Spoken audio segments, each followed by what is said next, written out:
Hello everyone and welcome. In this short, I'm going to show you how I took a Sorensen boat, worked with Tim and George, and put together a twin hull that has no middle step over in it. Flat all the way across, working area of 6 feet. Hand laid, designed it with George, worked together to figure out what we need to do to make this boat work the best for me. I want to put a person in a wheelchair on this boat.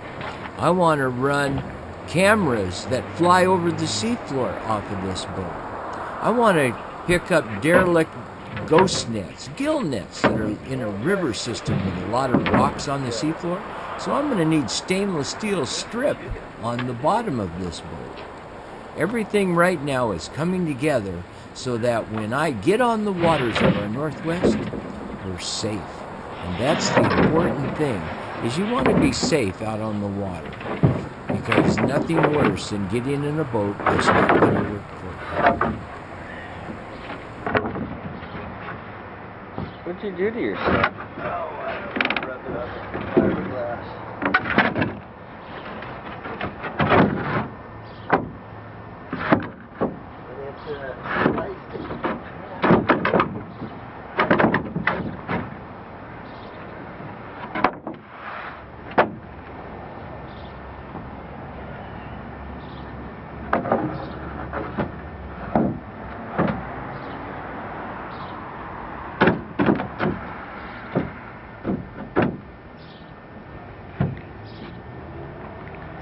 Looking good.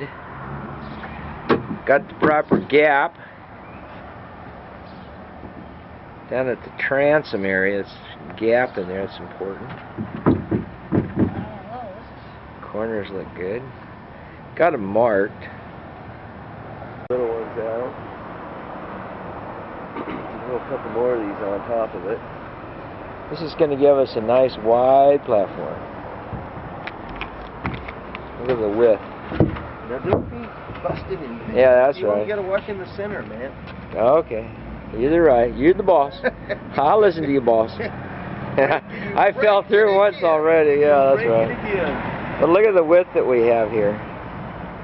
No, this is gonna be quite. This is the working platform.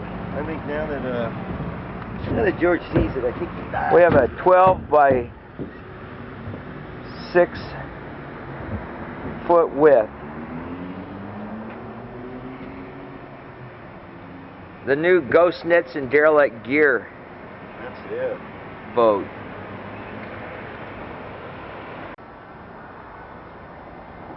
But that seam will never be there because it will be put together. Well, yeah, but it's critical that it is there for the fiberglass. To the outside. These seams are real important. You have to have the right amount of width. And look, it even all comes together. Amazing.